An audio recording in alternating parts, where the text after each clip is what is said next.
पहले दिन की कथा में देवी माँ का महात्म्य आता है, जिस महात्म्य में सूत जी के द्वारा कथा श्रवण कराई जाती है और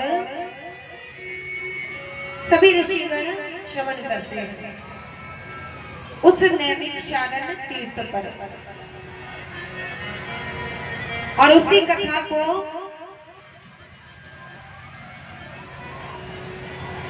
मां जगत जननी ने आधे श्लोक के रूप में इस कथा का दान श्री हरि को किया और उसी आधे श्लोक को श्री हरि ने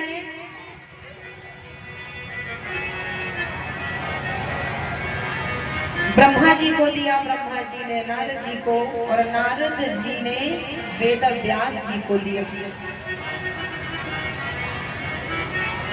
तपस्या करने के बाद व्यास जी को पुत्र की भी प्राप्ति हुई। सभी कथाएं यहाँ सूक्ष्म रूप से प्राप्त होगी। देवी का वह आधा श्लोक सर्वं खलविद वेवाहम नान्यदस्ति सनातनम, देवी कहती हैं आधा श्लोक में ही संपूर्ण ज्ञान दे दिया, तत्व ज्ञान दे दिया, समस्त सृष्टि का सृजन पालन और संहार बता दिया। कैसे? बोले जब कुछ नहीं था तब मैं थी और मैं ही सब कुछ हूँ और पुरातन भी हूँ। और बोले ब्रह्मा विष्णु महेश से पूर्व भी मैं थी और उनके पश्चात भी मैं हूँ। और बोले और कोई दूसरा सनातन नहीं है। इस प्रकार इस आधे श्लोक का विस्तार हुआ 18,000 श्लोक बने। तो यहाँ पर बोले महात्म्य में कथा आती है देवी की महिमा की। और बोले तृतीय अध्याय की कथा में सुदुम्न की कथा आती है। देवी के श्राप से सुदुम्न इला नाम की स्त्री बन गए थे। सूक्ष्म रूप से आपको कथाएं श्रवण कराना आवश्यक है। सभी शांति के साथ विराजमान होंगे। तो बोले एक बार की बात है, सुदुम्न अपने साथियों के साथ घोड़े पर सवार होकर के जंगल की ओर निकल गए। और जब जंगल की ओर निकल गए तो घूमते घूमते भ्रमण करते करते वे उस स्थान पर पहुंच गए जहां पर माता पार्वती का उस जंगल को श्राप लगा हुआ था। श्राप कैसे लगा? जंगल को श्राप माता पार्वती का कैसे लगा? वो ऐसे लगा, एक दिन की बात है, भगवान शंकर और माता पार्वती विराजमान थे। भगवान महादेव की जगह पर गोद में माता पार्वती विराजमान थी। और जैसे ही विराजमान थी तो वहां पर ऋषिगणों का आगमन हुआ। और जैसे ही ऋषिगण वहां आए, माता पार्वती ने देखा तो लज्जा के वश में उठ करके वहां से दौड़ करके अपने अंगों को छुपाती हुई लज्जा से वे कैलाश में एक और बैठी है, पर लज्जा उनके मुख पर छाई हुई है। महादेव जी ने देखा तो महादेव जी आए और बोले देवी क्या हुआ? अरे सारे संसार की आप जननी हैं, जगत माता है। माता को इस प्रकार लज्जा में देख करके मुझे संकोच हो रहा है, आश्चर्य भी हो रहा है। आज देवी बात नहीं कर रही है, नेत्र झुकाकर बैठी हैं, लज्जा से मुख कुमला गया। महादेव समझ गए कि आज माता पार्वती हमारी भार्या लज्जा के वशीभूत होकर के शर्म के कारण कोई शब्द नहीं बोल रही है। तो बोले देवी आपके प्रसन्नता के लिए मैं इस जंगल को, इस वन को श्राप देता हूँ। क्या श्राप देता हूँ? बोले ये श्राप देता हूँ, इस जंगल में जो भी आएगा पुरुष होगा तो स्त्री बन जाएगा। बोले मैं इस जंगल को श्राप दे देता हूँ। आज महादेव ने श्राप दे दिया, इस जंगल में जो भी पुरुष आएगा स्त्री बन जाएगा। आज श्राप लग गया। तो राजा सुद्युम्न आए हैं और सुद्युम्न आज श्राप के कारण स्त्री बन गए और जिस घोड़े पर सवार थे वह घोड़ा भी घोड़ी बन गया। सुद्युम्न आश्चर्य में पड़ गए, ये सब क्या हुआ। जैसे ही अपने आप को स्त्री के रूप में देखा तो आज घबरा गए, ये क्या हुआ। उनके साथ जो भी पुरुष थे सब स्त्री बन गए। अब यहाँ से शर्म के कारण अपने महल को नहीं लौटे कि मैं राज सिंहासन पर बैठने वाला था और अगर मैं ऐसी स्थिति में गया तो सब मेरा मजाक बनाएंगे। शर्म के कारण जंगल में ही रहने लगे, वे लौट कर नहीं गए। और जब लौट करके अपने राजमहल को नहीं गए तो जंगल में ही विचरण करते करते बहुत वर्ष निकल गए। एक दिन विचरण करते करते वे बुद्ध के आश्रम पर पहुंचे। कौन पहुंचा? बोले सुद्युम्न, जो इला नाम की स्त्री बनी गई। और ये सुद्युम्न थे कौन?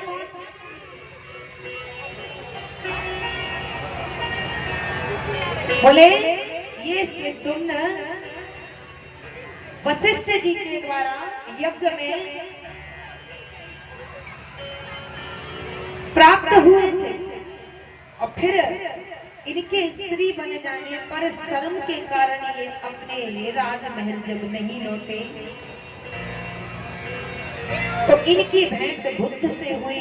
बुद्ध के आश्रम पर पहुंचे। बुद्ध ने इनके सामने प्रस्ताव रखा। क्या प्रस्ताव रखा? बोले प्रस्ताव रखा कि हमसे विवाह कर लो। सुद्युम्न ने मान लिया और वह इला नाम की स्त्री ने बुद्ध से विवाह कर लिया। और जब इला का बुद्ध से विवाह हुआ तो पुरूरवा नाम के ऋषि पैदा हुए। आज पुरूरवा का जन्म हो गया। अब यहाँ पर रहते रहते बहुत वर्ष बीत गए तो इला को ध्यान आया कि अहो, मैं तो सुद्युम्न हूँ और मैंने क्या किया, अपना सर्वस्व नष्ट कर लिया। स्त्री बनकर के मैंने इस पुरूरवा नाम के पुत्र को भी जन्म दे दिया। अब मैं क्या करूँ? तो वहां से लौटकर अपने राजमहल ना जाकर अपने गुरु के पास गए और गुरु के पास जब गए हैं तो वशिष्ठ जी के चरण पकड़ लिए। बोले हे गुरुदेव, मेरी देखो क्या दशा हुई। मैं सुद्युम्न हूँ और पता नहीं क्या हुआ, उस वन में जाने के बाद मैं स्त्री बन गया और स्त्री बनने के बाद मैंने एक पुत्र को भी जन्म दे दिया जिसका नाम पुरूरवा है। अब मेरा क्या होगा? तब यहाँ पर वशिष्ठ जी तुरंत कैलाश पर्वत पर गए और महादेव के चरणों में प्रार्थना करते हुए उनकी स्तुति करने लगे। उज्जैन के राजा का भी कृपा नजरिया, राजा महाराजा का भी कृपा नजरिया, दुखिया पे डालना रे।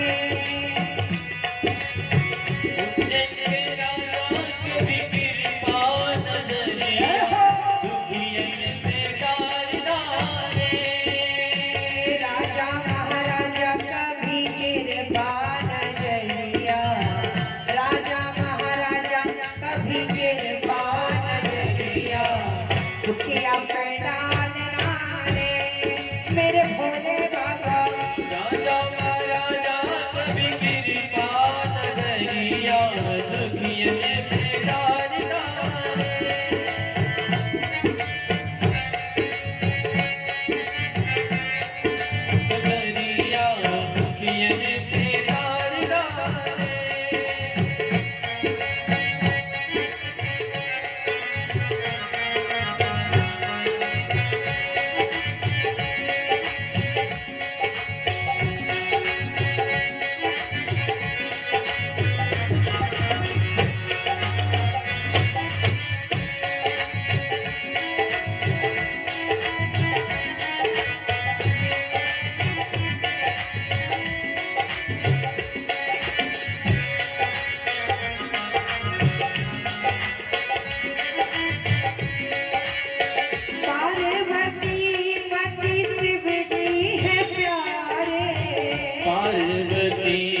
मधुशाला भोले मेरे मधुशाला भोले मेरे मधुशाला। नैनों में ज्वाला आंखों में ज्वाला नैनों में ज्वाला आँखों में ज्वाला। जटा में गंगा भोले पहने मधुशाला भोले मेरे मधुशाला भोले मेरे मधुशाला। खुलती है जब खुलती तितली वो अखियाँ खुलती है जब उनकी गिरती वो अखियाँ। तब कर डालता है मेरा भोले बाबा खुलती है जब उनकी गिरती अखियाँ। तांडव कर डालता है भोले बाबा, तांडव कर डालता है।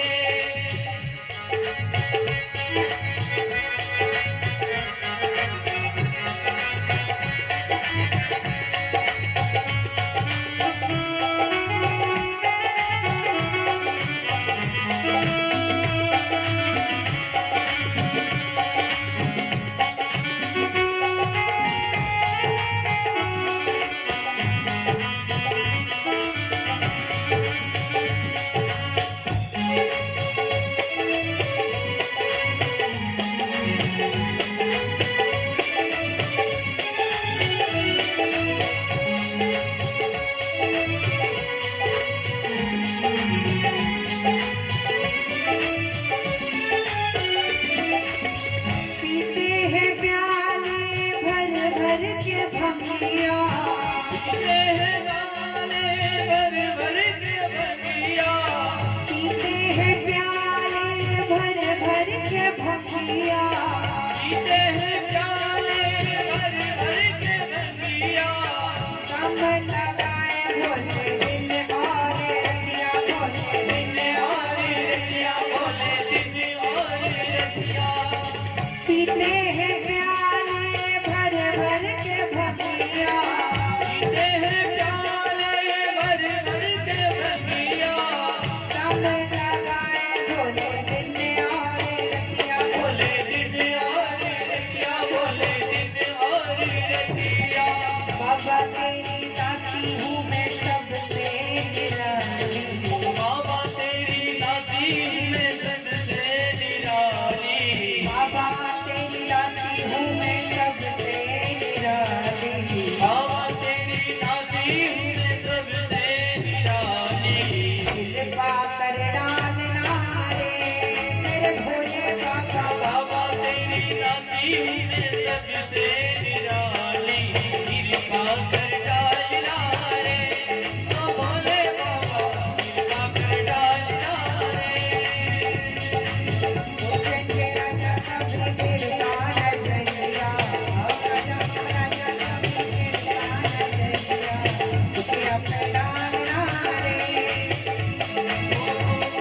राजा कभी कृपा नजरिया, राजा महाराजा कभी कृपा नजरिया।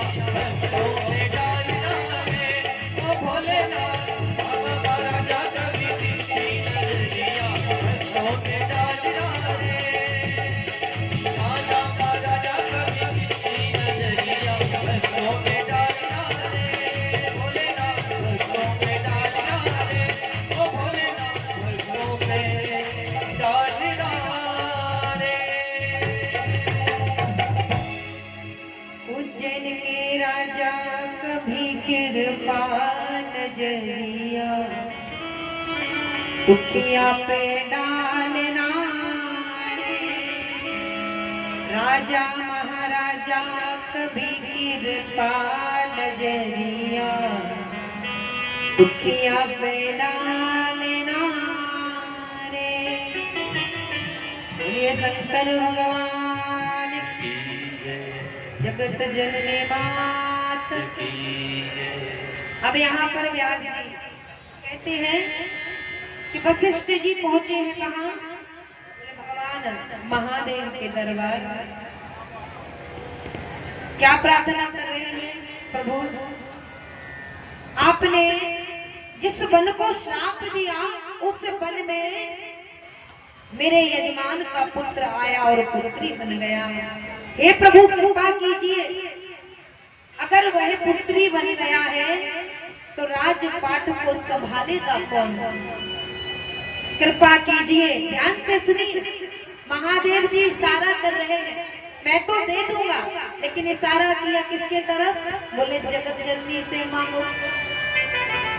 मैं तो दे दूंगा, लेकिन मुझसे भी अच्छा वरदान देने के लिए बोले जगत की माता यहाँ पर विराजमान है। तो यहाँ पर जैसे ही प्रार्थना की है, हाथ जोड़कर के चरणों में खड़े हैं, प्रार्थना करते रहे। अश्रुपात होने लगा, नेत्रों से जल बहने लगा। और जब इस प्रकार दुखी देखा तो महादेव ने कहा, माता पार्वती की ओर देखकर क्या कहा? बोले आपके यजमान का बेटा 1 महीने स्त्री और 1 महीने पुरुष रहेगा। बोले ये क्या कह दिया? बोले 1 महीने स्त्री और 1 महीने पुरुष रहेगा। बोले चलो जोई राम सोई राम, कुछ ना मिलने से कुछ मिलना अच्छा है। तो यहाँ पर जैसे ही वरदान दिया तो 1 महीने स्त्री रहते तो बुद्ध के आश्रम पर रहते कौन? सुइदुम्न। इला बन करके 1 महीना आश्रम पर रहते, और जैसे ही पुरुष बनते तो सुइदुम्न बन करके राजमहल को चले जाते। और जैसे ही स्त्री बनने का समय आता फिर भाग आते जंगल। ऐसा करते करते परेशान हो गए तो जाकर के वशिष्ठ जी के चरणों में सिर पटक दिया, कैसे करूं? स्त्री बनता हूँ तो आश्रम के लिए दौड़ता हूँ, पुरुष बनता हूँ तो महल के लिए दौड़ता हूँ, क्या ऐसे जीवन जीऊंगा? वशिष्ठ जी आज जगत जननी को मनाने लगे और जगदम्बा का नवाह मंत्र लेकर के देवी को प्रसन्न करने के लिए जैसे ही तपस्या की है, आज जगत जननी भवानी अष्टभुजी प्रकट हो गई। जगदम्बा माई की। और जैसे ही जगत जननी प्रकट हुई है तो आज वरदान दे दिया कि जिसे 1 महीना स्त्री और 1 महीना पुरुष बनना पड़ता था, ऐसा तुम्हारा यजमान का पुत्र सुइदुम्न अब हमेशा पुरुष ही बनकर रहेगा। जैसे ही वरदान प्राप्त हुआ प्रसन्न हो गए, बार बार देवी के चरणों में प्रार्थना की है और प्रार्थना करके आज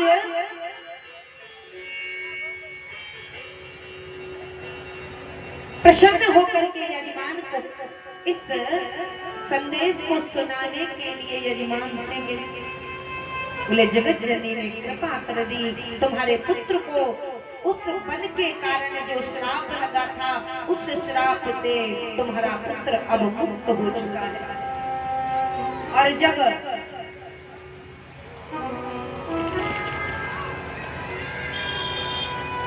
इस श्राप से छूट गए तो देवी की आराधना करने लगे।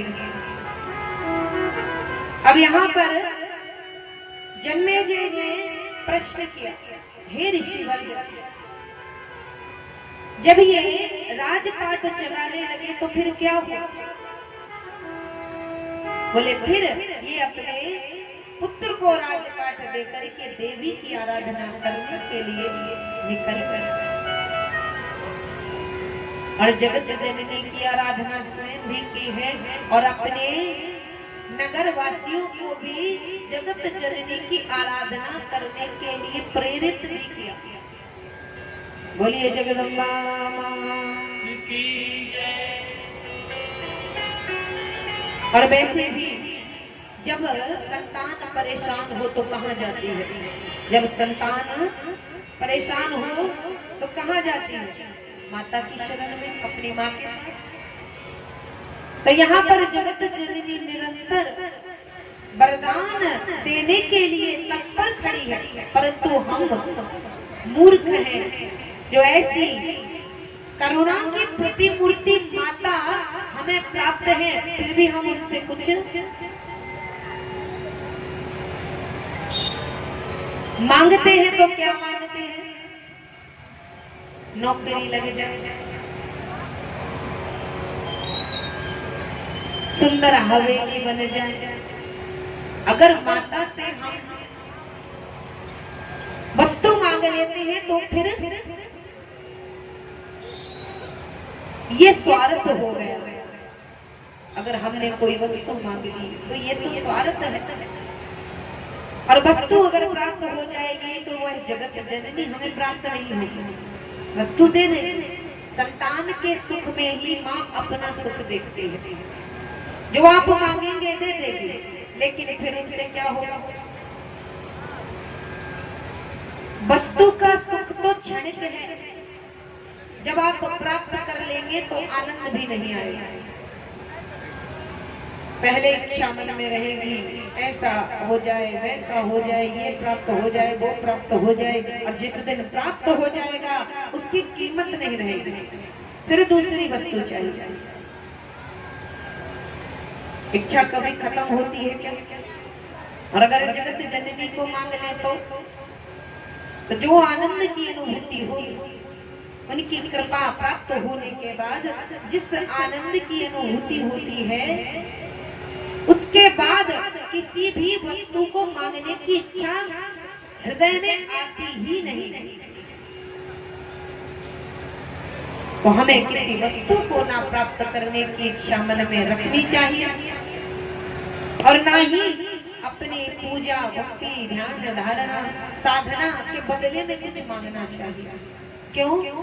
क्योंकि ये जो भोग की वस्तुएं हैं ये अपने ही लिए तो है, बिना मांगे भी प्राप्त होंगे, केवल कर्म करो।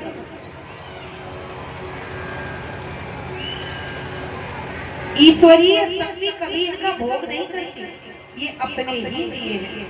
इनका भोग हम ही करते हैं, और हमें बिना मांगे भी ये प्राप्त हो जाती है। तो हमें मांगने की आवश्यकता है ही नहीं, परंतु हम फिर भी इन वस्तुओं को मांग करके माता की जो कृपा प्राप्त होने वाली होती है उसे हम कहीं भुला देते हैं, छोड़ देते हैं।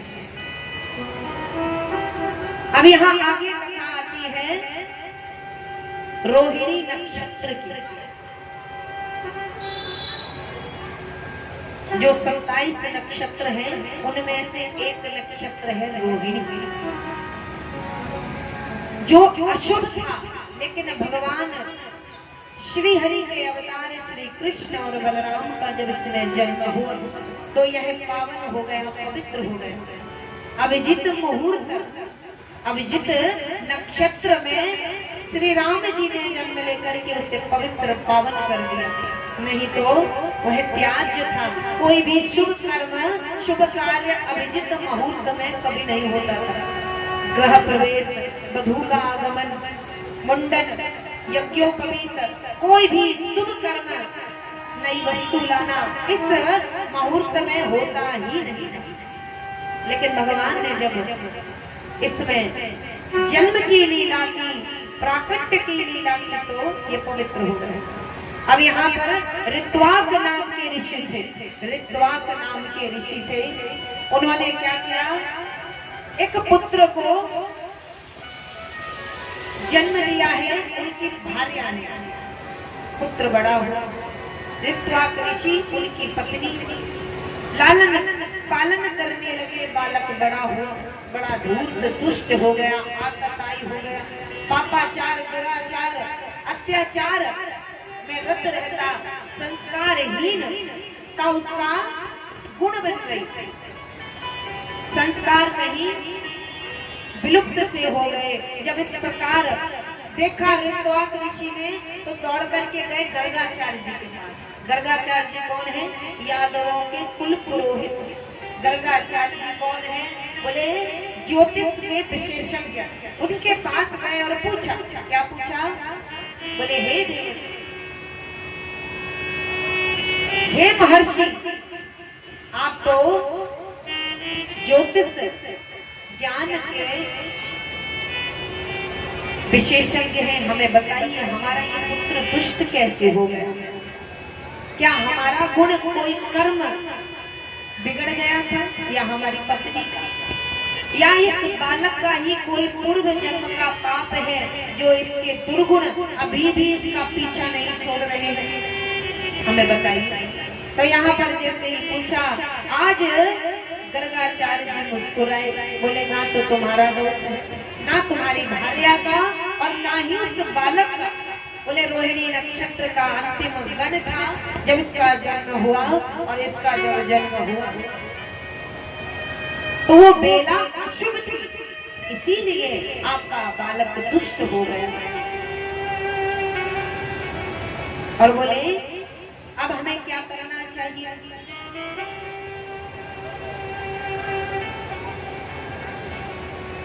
तो जब तक ऋषि कुछ बताते, ऋत्वाक ऋषि ने अपनी बकरी दृष्टि से रोहिणी नक्षत्र को जैसे ही देखा, आज नक्षत्र मंडल से रोहिणी नक्षत्र धड़ाम से नीचे, और जैसे ही रोहिणी नक्षत्र उस पर्वत पर गिरा जहां पर प्रमुच ऋषि तपस्या कर रहे थे। प्रमुच ऋषि ने देखा कुछ गिरा है, तपस्या छोड़ करके दौड़े उस ओर, तो देखा कि रोहिणी नक्षत्र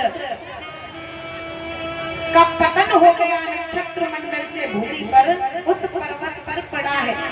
जैसे ही देखा आज पुत्री का भाव आ गया, जैसे ही पुत्री का भाव आया, वह रोहिणी नक्षत्र पुत्री के रूप में परिवर्तित हो गया, और जैसे ही पुत्री के रूप में परिवर्तित हुआ, उसी समय क्या हुआ? आज ऋत्वाक ऋषि ने कहा, पुत्री मुझे ही अपना जनक समझो, मुझे ही अपना पिता समझो। बोले मेरे मन से तुम्हारे लिए पुत्री का भाव निकला तो तुम्हारा मानसिक जन्म हो गया, तुम मेरी पुत्री हो, मेरे साथ आश्रम पर चलो। आज ऋत्वाक ऋषि के द्वारा गिराए हुए रोहिणी नक्षत्र से जो कन्या बनी, उस कन्या को प्रमुच ऋषि अपने साथ आश्रम पर ले गए, और प्रमुच ऋषि उसका पालन पोषण करने लगे। देखते ही देखते पूर्णिमा के चंद्रमा के समान वह कन्या बढ़ने लगी, और जैसे ही कन्या बढ़ने लगी, अब विवाह का समय आया, तो कन्या पहले विचार करती कि किससे विवाह करें।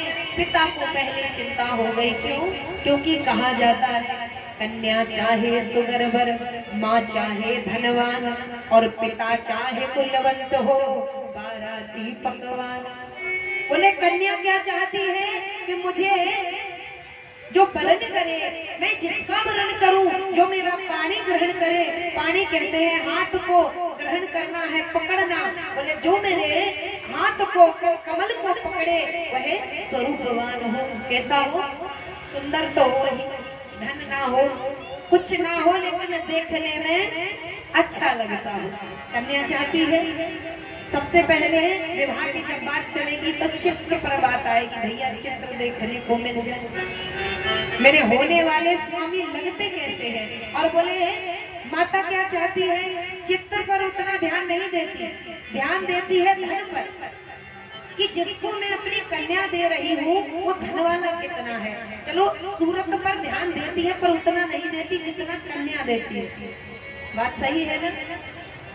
माँ सोचती है धन इतना होना चाहिए, जिन इच्छाओं की पूर्ति मैंने अपनी कन्या की नहीं कर पाई, वो इच्छाएं पूरी करने वाला उसका प्राण आधार, उसका स्वामी हो जाए। जो मैं ना कर सकी वो उसका पति कर दिखाएगा। और बोले पिता क्या देखता है? ना तो सूरत देखता है, ना धन देखता है, सबसे पहले देखता है कुल कैसा है। कुल की कीर्ति कहीं मिट्टी में तो नहीं मिला दी उस लड़के ने, उस वर ने। तो पहले क्या देखता है पिता? पिता देखता है कुल कैसा है, मेरी कन्या का कुल, वर के कुल से अगर श्रेष्ठ हुआ तो ऐसे कुल में कन्या देने का क्या लाभ। और बोले बाराती क्या देखते हैं? बोले बाराती पकवान। बोले बाराती पकवान देखते हैं, बफर कैसा था, गिद्ध भोज कैसा था, जो जूते चप्पल पहन पहन के खड़े होकर उठाते हैं, बढ़िया उंगली चाटते हुए गए, पूड़ी उठा ली, बढ़िया रसगुल्ला छाना और उंगलियां चाटते हुए फिर से रसगुल्ला उठा लिया, बढ़िया चकाचक उंगली चाटते हुए सब्जी परोसे ली। ये शुद्ध भोजन है? ये गिद्ध भोजन है। जैसे गिद्ध होती है ना, एक ही साथ एक दूसरे के भोजन को पाते हैं। तो बोले बाराती क्या चाहते हैं? बोले बाराती पकवान चाहते हैं। कैसे? चकाचक पकवान बने हैं। क्या क्या बना है? मालपुआ, पूरी, लड्डू, पकौड़ी, कचौड़ी, खीर और दाल भात बना हो बढ़िया चकाचक गरम गरम। तो बोले पकवान पर ध्यान देते हैं कौन? बोले बाराती। और बोले भोजन करने के बाद बढ़िया एक लिफाफा मिल जाए जिसमें एक पत्ती रखी हो, 500 की या 2000। अब तो 2000 की भी आने लगी है। तो बोले बाराती पकवान। अब कन्या के विवाह का समय आया। अब वो सोचती बाद में, पहले पिताजी विवाह के लिए वर की खोज करने लगे। जब कहीं वर प्राप्त ना हुआ तो चिंतित होकर के कहाँ गए?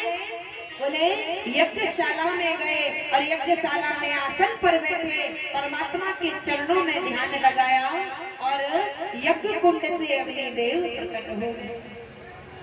अग्निदेव प्रकट हुए तो अग्निदेव से प्रार्थना करने लगे। बोले हे अग्निदेव, आपके चरणों में बारंबार प्रणाम है, नमन है। आप हमें बताइए कि मेरी जो कन्या है उसका विवाह मैं किसके साथ करूं? मैंने तो खोज लिया, मुझे कहीं वर प्राप्त ही नहीं हो रहा है। तो आज जैसे भी प्रार्थना की है, अग्निदेव ने कहा आज के तीसरे दिन, आज के बाद तीसरे दिन बोले तुम्हारे आश्रम पर एक राजा आएंगे। उन राजा का नाम है दुर्दम। क्या नाम है? बोले दुर्दम नाम के राजा आएंगे, वही तुम्हारी कन्या के पति होंगे। बोले ठीक है। बड़े प्रसन्न हो गए, बार बार प्रणाम किया। आज यज्ञशाला से उठ करके आए, अपने कन्या के मुख को देखकर प्रसन्न हो गए और अपने कार्य में लग गए। समय व्यतीत हुआ। प्रथम दिवस, द्वितीय दिवस और जैसे ही तृतीय दिवस आया, द्वार पर घोड़े पर सवार होकर के दुर्दम राजा आए। उतर करके उनके आश्रम में प्रवेश कर गए। आज महर्षि नहीं दिखाई दिए, वही कन्या सामने दिखाई दी। तो आज राजा के मुख से देखो, यहाँ ये कहा गया है कि हम जो कर्म करते हैं उसका फल तो हमें प्राप्त होता है, परंतु जो भगवान ने लिख दिया है वो हम चाहें या ना चाहें हमें अवश्य ही प्राप्त होता है। आज दुर्दम राजा को पता नहीं है कि मैं क्या कर रहा हूँ और इधर में कैसे आ गया, और आज उनके मुख से अपने आप निकला हे कल्याणी। उस कन्या के लिए उनके मुख से निकल पड़ा हे प्रिय। अब कोई किसी की कन्या से क्या प्रिय कहेगा? अब स्वयं आश्चर्य में है कि मेरे मुख से महाराज बोले प्रमुच ऋषि की कन्या के लिए हे प्रिय हे कल्याणी क्यों नाम निकल गया। लेकिन आश्चर्य में पड़े। आज उस कन्या ने देखा, बोले आपके पिताश्री कहाँ है देवी? तो बोले आप खोज लीजिए, हो सकता है वे यज्ञशाला में होंगे। तो खोजते खोजते यज्ञशाला में पहुंचे और वहीं पर बैठे थे प्रमुच ऋषि। जैसे ही दुर्दम राजा को आते हुए देखा और उतने में ही कहने लगे आओ मेरे जमाता। बोले जमाता? बोले अच्छा ये बात तो छोड़ो, ये बताओ तुम्हारी पत्नी तो शकुशल है, राजपाट बढ़िया अच्छे से चल रहा है। दुर्दम राजा परेशान है, बोले ये दामाद क्यों बोले? तो आज बोले हे मुनिवर एक बात बताओ, मेरी किस पत्नी के बारे में आप पूछ रहे हो? मेरी जो भी पत्नियां हैं वे राजमहल में हैं, आप किसके बारे में पूछ रहे हो? तो आज प्रमुच ऋषि बोले जो मेरे आश्रम पर है, मेरी कन्या तुम्हारी भार्या। अरे देखो तो तुमने ही तो अभी उसे कल्याणी कहकर पुकारा, हे प्रिय कहकर पुकारा और भूल गए। बोले आप मुझ पर क्रोधित मत होइएगा, हे मुनिवर मुझे बताइए कि मैं कैसे इसे अपनी पत्नी मान लूं। बोले ये आपका लिखा नहीं, ये ब्रह्मा का लिखा है, ये परमात्मा का लिखा है कि मेरी पुत्री तुम्हारी भार्या है। ये बात आज के 3 दिन पहले यज्ञ करते समय मुझे अग्नि देवता ने बताया था। और आपके करने धरने से कुछ नहीं होता, जो तय है वो होकर रहेगा। विधि के विधान को कोई टाल नहीं सकता। बोले अच्छा, आज जैसे ही विवाह के लिए अपनी कन्या को बुलाया, कन्या बोली पिताश्री एक बात सुनिए। कन्या भी बड़ी विदुषी है। आज बोली पिताश्री आप विवाह करना चाहते हैं, मैं मना नहीं करूंगी, लेकिन हाथ जोड़ करके आपके चरणों में एक प्रार्थना है। बोले कौन सी प्रार्थना? बोले मेरी ये प्रार्थना है कि मेरा विवाह आप रोहिणी नक्षत्र में ही करें। बोले रोहिणी नक्षत्र में कैसे होगा बेटा? रोहिणी नक्षत्र तो नक्षत्र मंडल से गिर गया है, उसका पतन हो गया है। बोले क्या पिताश्री आप में इतनी क्षमता नहीं कि आप रोहिणी नक्षत्र को पुनः रोहिणी मंडल में स्थापित कर सके? बोले पिताश्री मैं आपको बताऊं तो मेरा विवाह और किसी नक्षत्र में होगा ही नहीं, मेरा विवाह केवल और केवल रोहिणी नक्षत्र में ही सफल होगा। बोले ऐसी बात है? बोले हाँ। तो आज सोचने लगे, विचार करने लगे। कन्या ने फिर कहा क्या पिताश्री? ऋत्वाक ऋषि के अंदर ही ये ताकत है कि नक्षत्र मंडल से मुझे गिरा सके, क्या आप मुझे पुनः उधर स्थापित नहीं कर सकते? पुत्री की बात अच्छी लगी तो अपने तपोबल से, अपने योग बल से पुनः रोहिणी नक्षत्र को नक्षत्र मंडल में स्थापित कर दिया। और जैसे ही रोहिणी नक्षत्र स्थापित हुआ, कन्या प्रसन्न हो गई। आज पिताश्री ने बड़ी ही प्रसन्नता के साथ उसका विवाह उसी नक्षत्र में कर दिया। बोलिए जगदम्बा। और आज रोहिणी नक्षत्र में रोहिणी का विवाह दुर्गम राजा के साथ हुआ। आज विदा कर दिया है। पिता ने पुत्री को बड़े ही प्रेम से पालन पोषण किया था, बड़े भाव से पालन पोषण किया था। विदाई का समय हुआ तो रुदन करने लगे। कन्या हृदय से लग करके रोने लगी। आज विदा कर दिया है और अपनी कन्या को ज्ञान दिया। क्या कहा? बोले बेटा मैं तुम्हारी माँ तो नहीं बन सका, परंतु मैं तुम्हें एक सीख देना चाहता हूँ। कौन सी सीख? बोले पुत्री ही ऐसी कृति है भगवान की, रचना है भगवान की, ईश्वर की, जिसका 2 बार जन्म होता है। एक बार तो माँ के गर्भ से, और बोले दूसरी बार जब वो ससुराल जाती है और वह स्वयं मां बनती है। बोले पुत्री 2 कुल तेरे हाथ में है, तू जाकर के अपने इस कुल को तो तूने श्रेष्ठ कर दिया, लेकिन उस कुल को भी तू श्रेष्ठ कर देना। ज्ञान दिया और अपनी कन्या को विदा। और यहाँ विदा करने के बाद अब यहाँ पर कथा आगे। कन्या को लेकर के दुर्गम ऋषि गए और बड़े ही सुख से माँ जगतजननी को भजते हुए, पूजते हुए, उनका ध्यान करते हुए राजकाज करने लगे, राजपाठ चलाने लगे। यहाँ जन्मेजय जी ने मुनिवर से फिर से प्रश्न पूछा। जिस प्रकार परीक्षित जी सुखदेव जी से प्रश्न कर रहे थे, आज पुत्र ने महर्षि व्यास जी से प्रश्न किया है। तो यहाँ पर कथा आती है भगवान श्री हरि के शीश के कटने की। और भगवान का हयग्रीव अवतार हुआ। तो यहाँ पर जैसे ही प्रश्न किया, बोले हे मुनिवर, आपके चरणों में मेरा कोटि कोटि नमन। आप कृपा करके ये बताइए कि श्री हरि का भी शीश, बोले सिर धड़ से अलग हो गया था। मुझे ये कथा सुनाइए।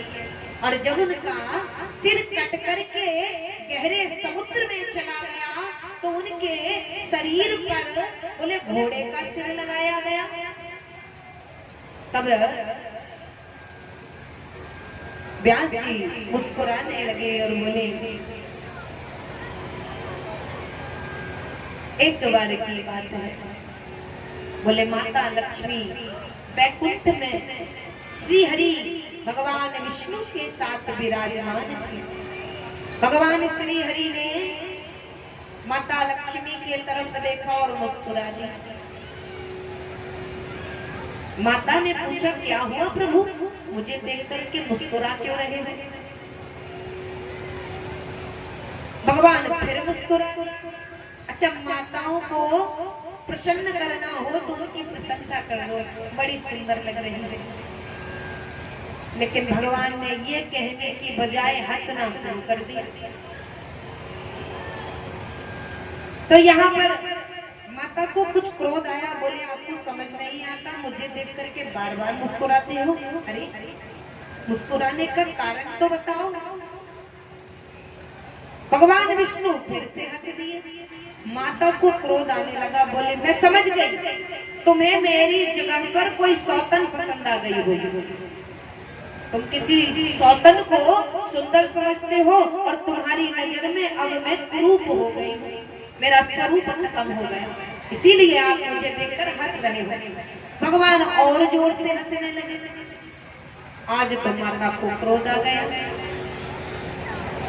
जैसे होता है ना, पति पत्नी में बात बात पर झगड़ा हो जाता है। आज जगत के पिता पालन करता श्री हरि विष्णु ललित लीला कर रहे हैं। ये ललित लीला क्या है?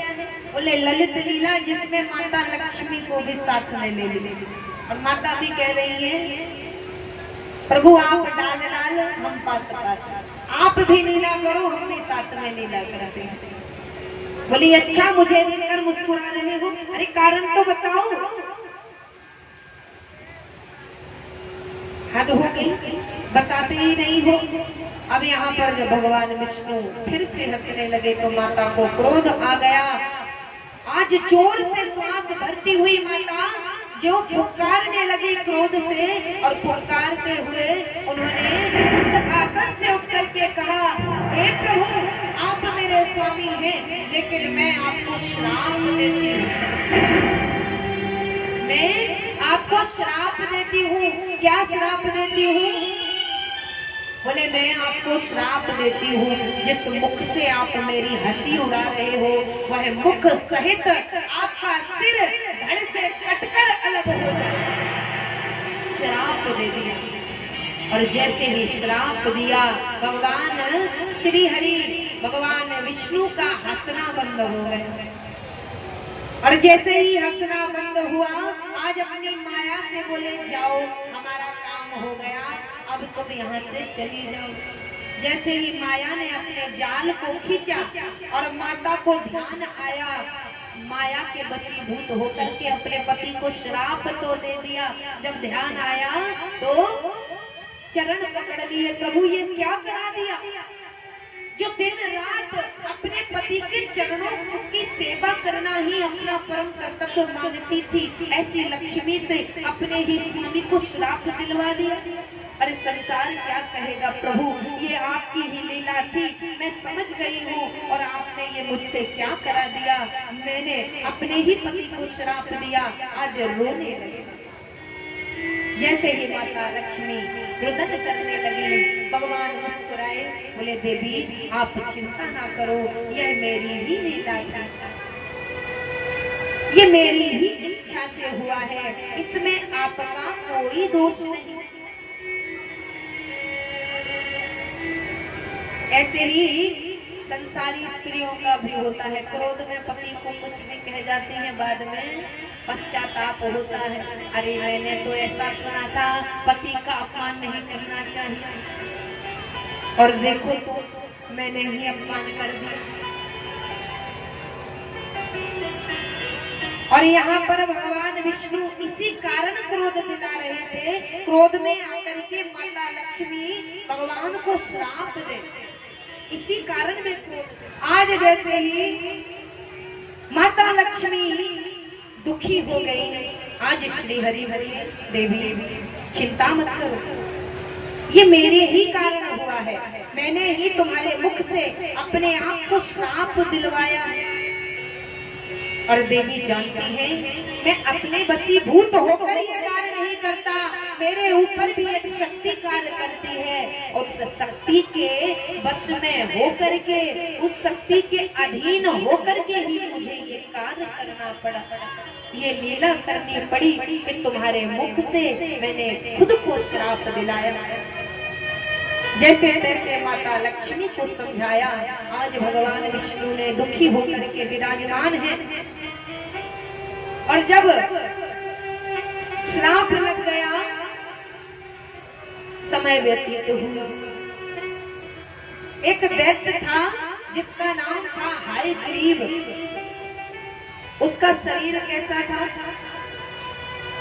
उसका शरीर था, धड़ तो उसका मनुष्य का था, और जो सिर था वह सिर घोड़े का था।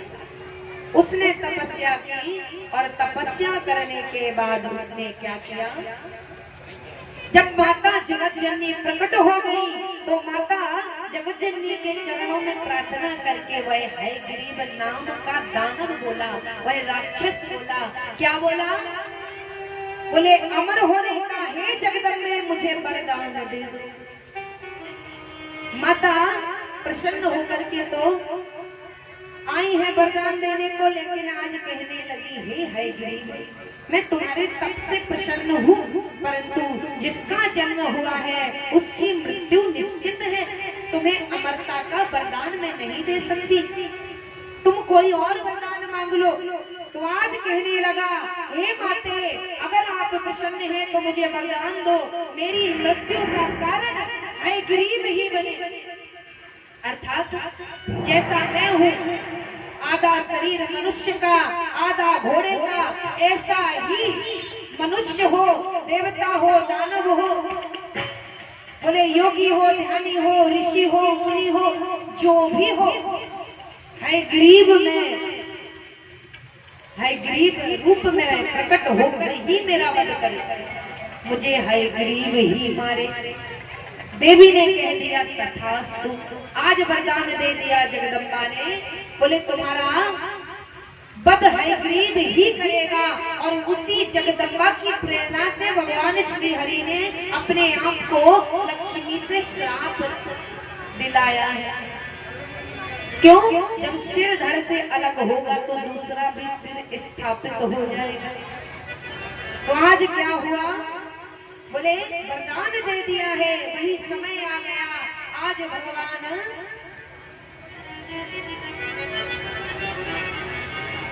हजारों वर्षों तक युद्ध करते रहे श्री हरि, और युद्ध करते करते जब थक गए तो थक जाने के बाद उन्होंने क्या किया, उनके हाथ में धनुष था, उस धनुष के ऊपर अपने सिर को टेक करके वे सो गए। भगवान श्री हरि धनुष के नोक पर अपने सिर को रख करके सो गए। बहुत वर्षों तक युद्ध करने के कारण वे थक गए, और जैसे ही सो गए हैं अब देवताओं का आक्रमण बढ़ा। वह हयग्रीव माता का वरदान प्राप्त करके संसारियों को परेशान करने लगा। जब सब पीड़ित हो गए तो ब्रह्मा जी के पास दौड़ते दौड़ते गए और ब्रह्मा जी के समक्ष प्रार्थना करने लगे। और जैसे ही ब्रह्मा जी से प्रार्थना की तो ब्रह्मा जी कहने लगे कि मैं क्या करूं, श्री हरि जो हमारी रक्षा करते हैं आज वे ही निद्रा में हैं। बोले क्या करना चाहिए? बोले कौन इन्हें जगाएगा? तो ब्रह्मा जी ने ब्राह्मणी देवी की आराधना की, ब्राह्मणी देवी को प्रकट किया। ब्राह्मणी देवी कीट के रूप में है, तो बोले जैसे ही प्रार्थना की है ब्राह्मणी देवी की, तो ब्राह्मणी प्रकट हो गई। बोले हे ब्राह्मणी, तुम भगवान विष्णु की निद्रा को खोलो। बोले नहीं, सोते हुए व्यक्ति को जगाना अपराध है। बोले क्यों अपराध है? बोले निद्रा देवी अपनी संतान को, हम सब निद्रा देवी की संतान है कि नहीं है? निद्रा देवी की कौन संतान नहीं है? हाथ उठाओ, हाथ उठाओ। कौन है ऐसा जो निद्रा देवी की संतान नहीं है? है कोई ऐसा? हाथ उठाओ। हाँ, एक हाथ उठ गया। मैया आपको नींद नहीं आती?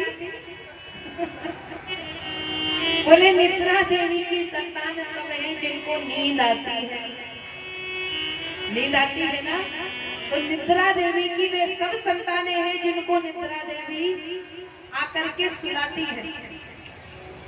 तो बोले सोते हुए व्यक्ति को नहीं जगाना चाहिए। मुझे पता है निद्रा देवी जब अपनी संतान को अपनी गोद में लेती है, बड़े प्रेम से सुलाती है, और ऐसे में माँ और संतान का जो बिछोह कराता है उसे अपराध लगता है। बोले सोते हुए व्यक्ति को बिना कारण के जगाना नहीं चाहिए, ये अपराध है। अच्छा, जो ज्यादा सोते होंगे उनका देखो कितना मुख खिल गया कि अच्छा है अब हमें कोई नहीं जगाएगा, यही बात कह देंगे। जो हंस रहे हैं वही ज्यादा सोते होंगे। तो बोले सोते हुए को नहीं जगाना चाहिए। किसने कहा? ब्रह्मा जी से ब्राह्मणी ने कहा कि मुझे पता है पाप लगता है अगर सोते हुए को जगा दो। तो यहाँ पर ऐसा नहीं है, कोई जरूरी कार्य हो और बोले वो तो सो रहा है तो कैसे जगाया जाए। बोले 2-3 लोग ऐसे हैं जिनको जगाने का अपराध नहीं लगता। एक तो द्वारपाल को, दूसरा मुखिया को, तीसरा विद्यार्थी को, और बोले चौथा भगत को। बोले इनको जगाने का अपराध नहीं लगता। विद्यार्थी को जगा देना ही सही है क्योंकि पढ़ाई का समय उसके जीवन का सबसे महत्वपूर्ण पहलू है।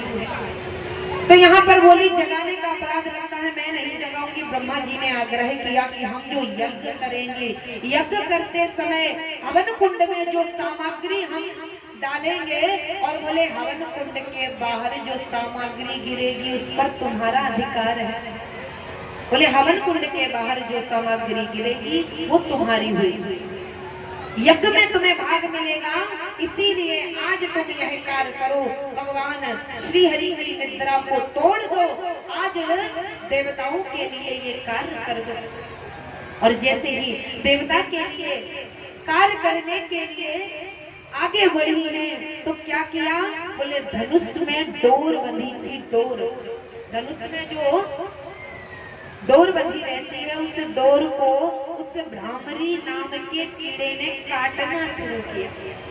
और काटना जैसे ही शुरू किया, एक ओर से काटते काटते जैसे ही वह धनुष के एक छोर से टूटा है, घोर शब्द हुआ, मानो प्रलय आ गई और भगवान श्री हरि का सिर धड़ से अलग हो गया। भगवान श्री हरि का सिर धड़ से अलग हुआ, जाकर के गहरे समुद्र में गिर गया। अब भगवान ब्रह्मा सिर पीटने लगे, ये क्या हो गया? हम तो भगवान को इसीलिए जगा रहे थे कि वे आतताई पापी दुष्टों से हमारी रक्षा हो, और ये तो और भी बुरी स्थिति हो गई। अब सब दुखी हो गए और दुखी होकर के आज प्रार्थना करने लगे माँ जगत जननी की।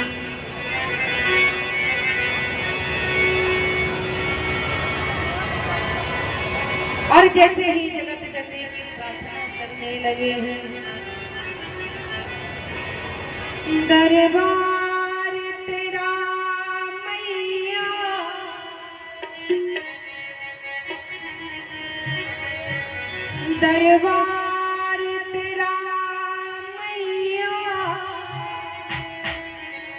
जन्नत का नजारा है, दरबार तेरा मैया। जन्नत का नजारा है, तेरा दर तो हकीकत में, तेरा दर तो हकीकत में दुखियों का सहारा है। तेरा दर तो हकीकत में दुखियों का सहारा है। तेरी माँ दरबार तेरा मैया, दुखियों का सहारा है। दरबार तेरा दाती, जन्नत का नजारा है। दरबार तेरा दाती, जन्नत का नजारा है। तेरा दर तो हकीकत में, तेरा दर तो हकीकत में दुखियों का सहारा है। तेरा दर तो हकीकत में दुखियों का सहारा है।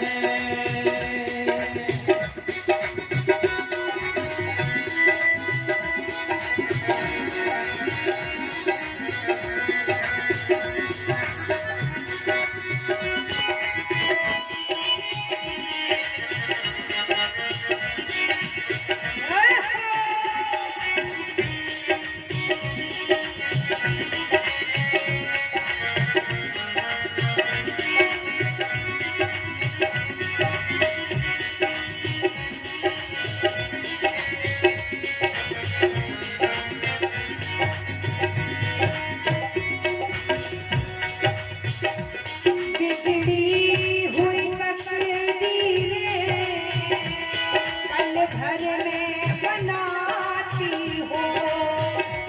बिगड़ी हुई तकदीरें पल भर में बनाती हो। बिगड़ी हुई तकदीरें पल भर में बनाती हो। बिगड़ी हुई तकदीरें पल भर में बनाती हो। अब रानी रखो मैया, अब लाज रखो मैया, हम सबने पुकारा है। अब लाज रखो मैया, हम सबने पुकारा है। मेरी माँ दरबार तेरा मैया, हम सबका सहारा है। तेरा दर तो हकीकत में दुखियों का सहारा है। तेरा दर तो हकीकत में दुखियों का सहारा है।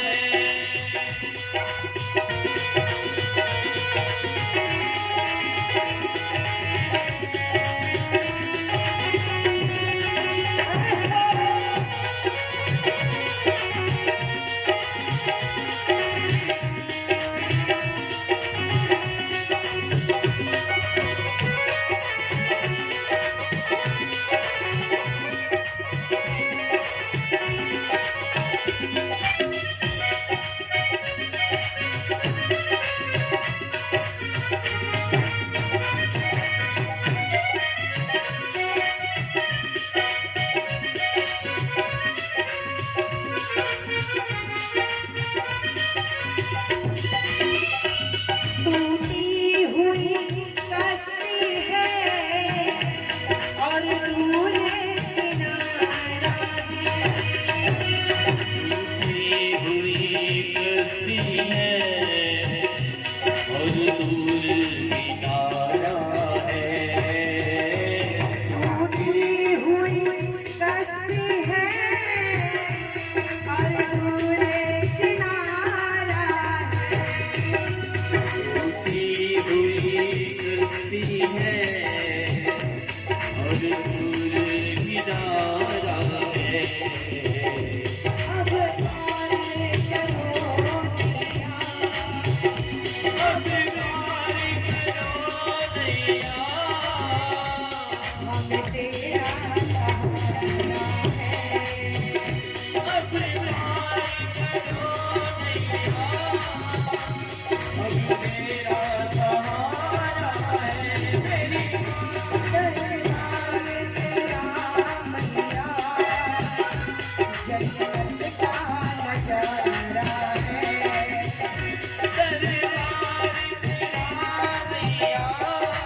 चली आई हो।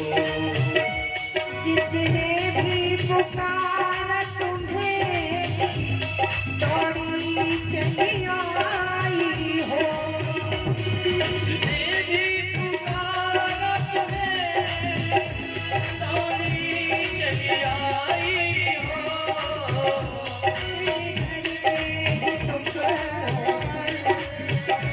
तेरे घर के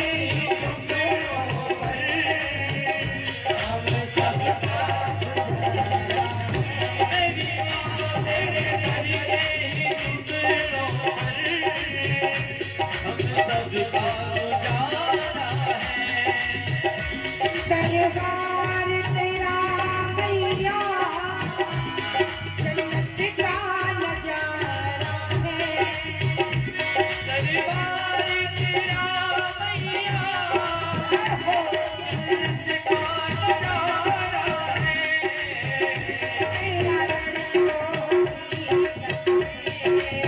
तेरा घर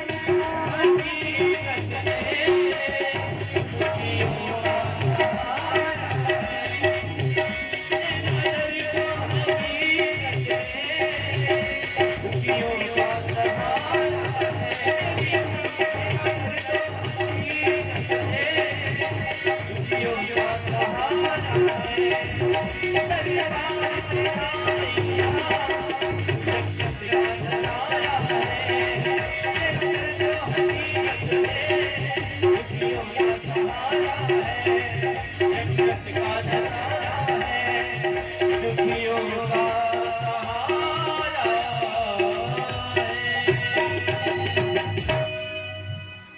बोलिए जगदम्बा माता की।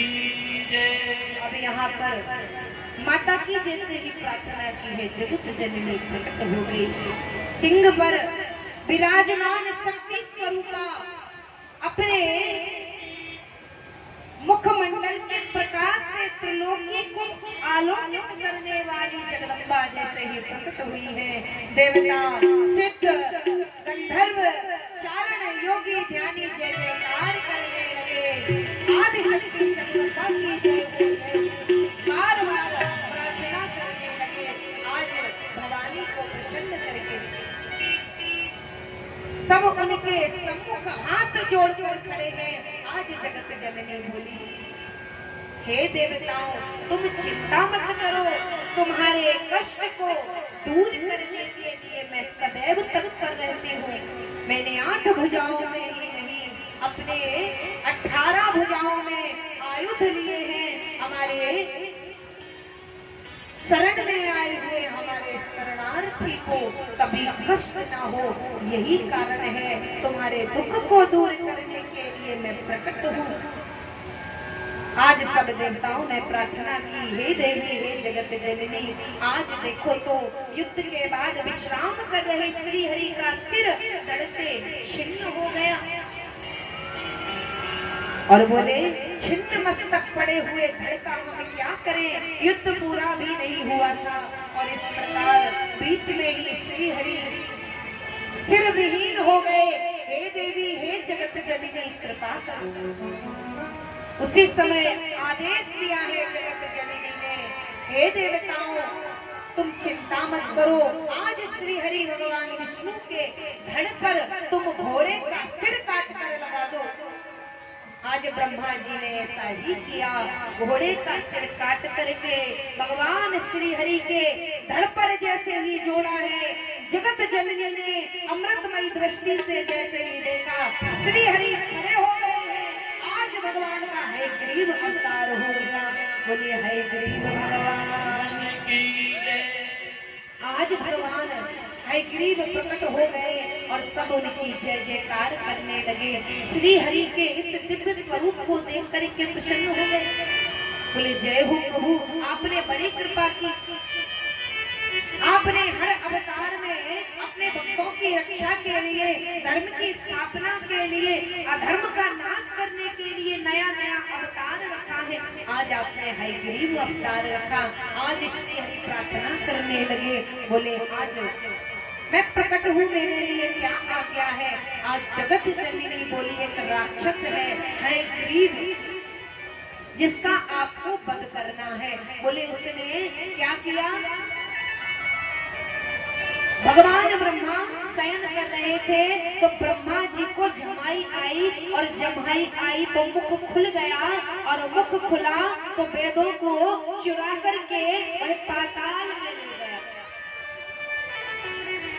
अपनी नगरी को ले गया। बोले वेद ही नहीं रहेंगे तो वेद पढ़ने वाले कहाँ से आएंगे। इन वेदों को ही नष्ट कर देता हूँ, क्योंकि वेदों के बल पे ये ऋषि मुनि और ये सभी देवता बड़ा बोलते हैं। आज वेद ही गायब कर देता हूँ। तो चुरा करके पाताल में ले गया। जो पाताल बोले पृथ्वी के नीचे जो 7 लोक हैं, 7वां लोक है पाताल। 7 लोक कैसे। पृथ्वी के नीचे बोले अतल, वितल, सुतल, तलातल, रसातल, महातल और पाताल। तो बोले जो पाताल है, जाकर के पाताल में वेदों को छुपा दिया। बोले जाओ, जगदम्बा ने आज आदेश किया श्री हरि को कि हयग्रीव को वरदान प्राप्त है कि उसका वध हयग्रीव ही कर सकता है। इसी कारण ये लीला मैंने की थी। आज श्री हरि चल पड़े हैं उस दैत्य को मार करके, वेदों को ला करके भगवान ब्रह्मा जी और सभी हयग्रीव भगवान की जय जयकार करने लगे। बोलिए जगदम्बा मैया की जय। अब यहाँ पर नैमिषारण्य की भूमि पर विराजमान उन 88,000 ऋषि गणों में सौनकादि ऋषि जो जिज्ञासु बनकर के बैठे हैं और बोले सूत जी से एक के बाद एक प्रश्न करते जाते हैं।